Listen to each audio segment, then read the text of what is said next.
مولانا جلال الدین رومی، آپ رحمۃ اللہ علیہ کا نام محمد، لقب جلال الدین اور عرفیت مولانا رومی ہے۔ آپ رحمۃ اللہ علیہ کے اسلاف بلخ کے رہنے والے تھے جو آج کل افغانستان کا حصہ ہے۔ مولانا جلال الدین رومی 6 ربیع الاول 604 ہجری بمطابق 30 ستمبر 1207 عیسوی کو بلخ میں پیدا ہوئے۔ آپ کے دادا حسین بن احمد خطیبی بڑے صاحب علم اور فاضل شخص تھے۔ آپ کے والد مولانا بہاؤالدین بھی بہت بڑے عالم تھے اور سلطان العلماء کہلاتے تھے۔ مولانا رومی جس زمانے میں اس دنیا میں تشریف لائے، یہ وہ دور تھا جب اسلام شمالی افریقہ تک پھیل چکا تھا اور مسلمان یورپ کے دروازے پر دستک دے رہے تھے۔ برے صغیر پاک و ہند میں شہاب الدین غوری کی اسلامی حکومت قائم ہو چکی تھی۔ اسلام کے ثقافتی اثرات دنیا کے بڑے بڑے حصے میں پھیل چکے تھے، لیکن اسلام دشمنوں نے مسلمانوں کو عقائد کی بحثوں میں الجھا رکھا تھا، اور یہی وہ دور ہے جب مغرب کی طرف سے صلیبی فوجیں یلغار کر رہی تھیں اور مشرق کی طرف سے تتاری سیلاب امڑ رہا تھا۔ لیکن امت مسلمہ پر یہ اللہ کا خاص کرم تھا کہ اس نے مسلمانوں کو مولانا جلال الدین رومی جیسی صاحب کشف و علم ہستی عطا کی، جنہوں نے اصلاح و تربیت کا کٹن کام اس خوبی سے انجام دیا کہ اللہ کے فضل و کرم سے اسی صدی کے آخری حصے میں اسلام کے دشمن اسلام کے نام لیوا بن گئے۔ تاتاری حکمران برقع خان نے اسلام قبول کر لیا اور انہی مغلوں نے اسلام کی گراں قدر خدمات انجام دیں جو کبھی اسلام کو نعوذ باللہ صفحہ ہستی سے مٹانے کے در پہ تھے۔ مولانا جلال الدین رومی کے والد محترم مولانا بہاؤالدین محمد امام غزالی سے بہت متاثر تھے۔ امام غزالی کا انتقال مولانا بہاؤالدین محمد کی پیدائش سے چند سال قبل ہو چکا تھا، لیکن امام صاحب نے فلسفے کے نظام پر بے خوفی کے ساتھ جو عالمانہ تنقید کی تھی، اس کے اثرات ابھی تک بڑے نمایاں تھے۔ چنانچہ مولانا رومی نے جب ہوش سنبھالا تو ان کے گھرانے میں امام غزالی کی تعلیمات کا چرچا تھا۔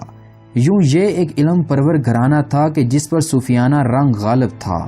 چنانچہ ایسے ماحول میں مولانا رومی کی فطری صلاحیتوں کو بھرپور جلا ملی اور ان کی پاکیزہ سیرت کے گوہر اور زیادہ نکھر گئے۔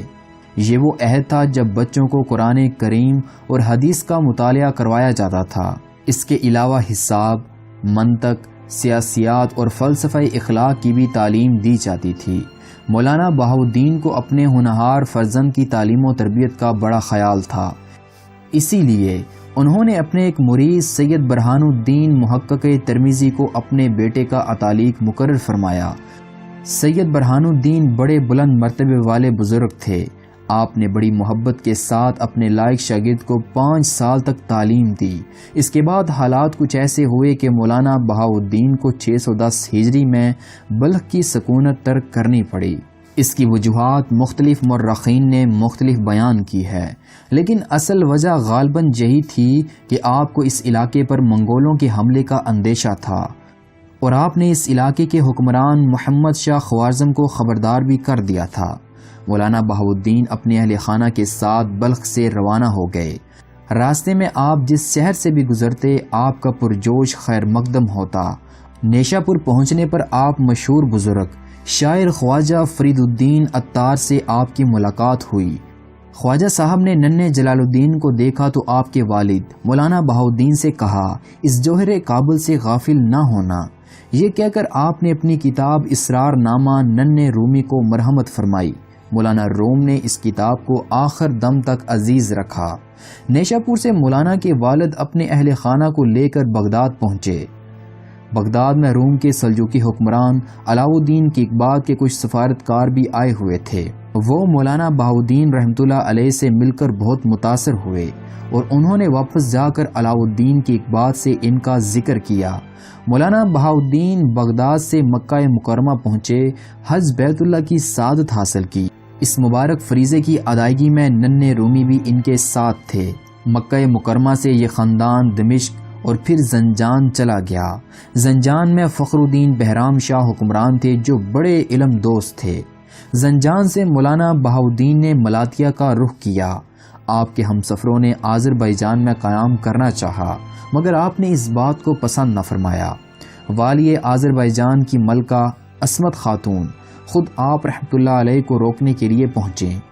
آپ کے بے حد اصرار پر مولانا بہاؤالدین نے خواہی ظاہر کی کہ قصبہ اطہشر میں آپ کے لیے ایک مدرسہ تعمیر کرا دیا جائے۔ چنانچہ فوری طور پر ایک مدرسہ تعمیر کیا گیا۔ مولانا بہاؤالدین نے اس مدرسے میں 4 سال تک درس و تدریس کے فرائض سر انجام دیے۔ آذربائیجان کے والی ملک فخر الدین اور ملکہ عصمت خاتون کے انتقال کے بعد سلطان العلماء مولانا بہاؤالدین لارندہ چلے آئے۔ یہاں بھی ایک مدرسہ تعمیر کیا گیا اور مولانا بہاؤالدین نے 7 سال تک یہاں تعلیم دی۔ سمرقند کے ایک معزز بزرگ خواجہ شرف الدین سمرقندی بھی لارندہ آ گئے تھے۔ مولانا بہاؤالدین کی خواہش پر خواجہ شرف الدین کی بیٹی گوہر خاتون کی شادی مولانا جلال الدین رومی سے کر دی گئی۔ اس وقت مولانا کی عمر 17 یا 18 سال تھی۔ یوں 632 ہجری میں مولانا کے پہلے فرزند رشید سلطان پیدا ہوئے۔ مولانا کے دوسرے بیٹے علاؤ الدین بھی لارندہ ہی میں پیدا ہوئے۔ روم کے حکمران علاؤ الدین کے اقباط کے دور میں تتاریوں کا فتنہ نمودار ہو چکا تھا اور چنگیز خان نے بلخ، بخارا، سمرقند، نیشاپور، ہرات اور مرو میں تباہی مچا دی تھی۔ چنانچہ تمام متاثرہ علاقوں سے لوگ پناہ لینے کے لیے کونیا کا رخ کر رہے تھے۔ کونیا موجودہ ترکی کے شمال حصے میں واقع ہے۔ علاؤ الدین کی اقباط علم پرور حکمران تھے۔ انہوں نے کونیا آنے والے علمی شخصیات کو بہت عزت دی اور مولانا بہاؤالدین کو بھی کونیا آنے کی دعوت دی۔ مولانا بہاؤالدین نے دعوت قبول کر لی اور لارندہ سے کونیا منتقل ہو گئے۔ اس وقت مولانا رومی کی عمر تقریباً 22 سال تھی۔ علاؤ الدین کی اقباط نے مولانا بہاؤالدین کے ہاتھ پر بیعت کر لی۔ کونیا میں قیام کے دوران 2 سال بعد مولانا رومی کو ایک صدمے سے دوچار ہونا پڑا، کیونکہ 628 ہجری میں مولانا کے والد سلطان العلماء مولانا بہاؤالدین رحمۃ اللہ علیہ کا انتقال ہو چکا تھا۔ ان کے بعد تمام اکابر کی نگاہ مولانا رومی پر پڑی اور اتفاق رائے سے مولانا رومی کو اپنے والد کا جانشین چن لیا گیا۔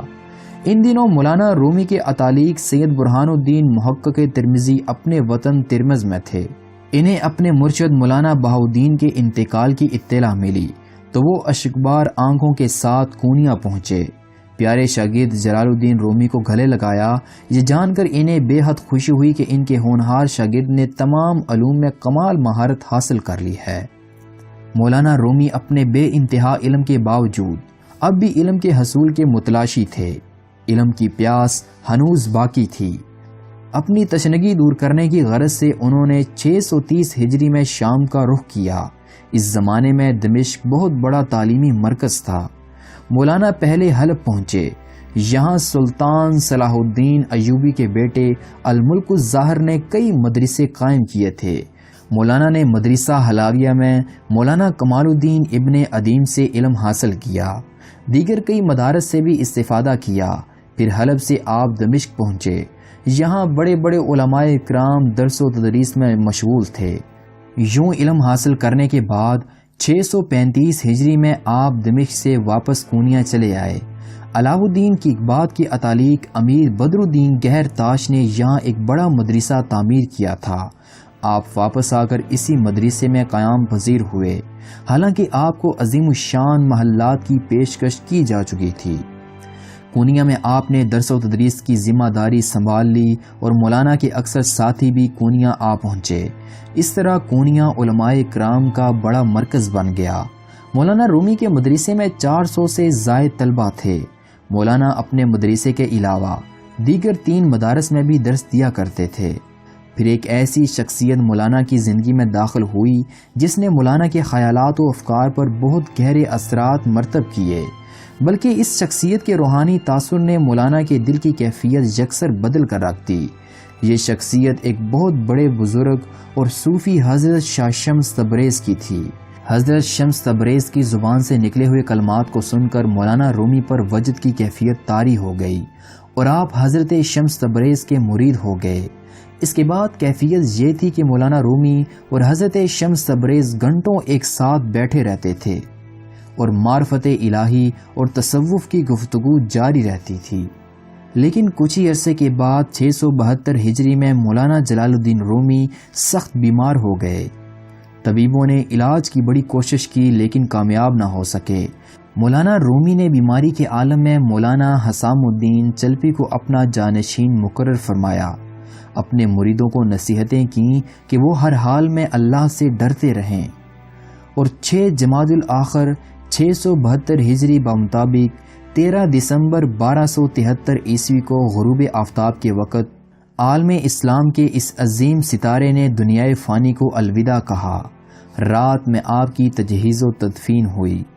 مولانا رومی کو ان کے والد محترم مولانا بہاؤالدین کے مقبرے کے اندر ہی دفن کیا گیا۔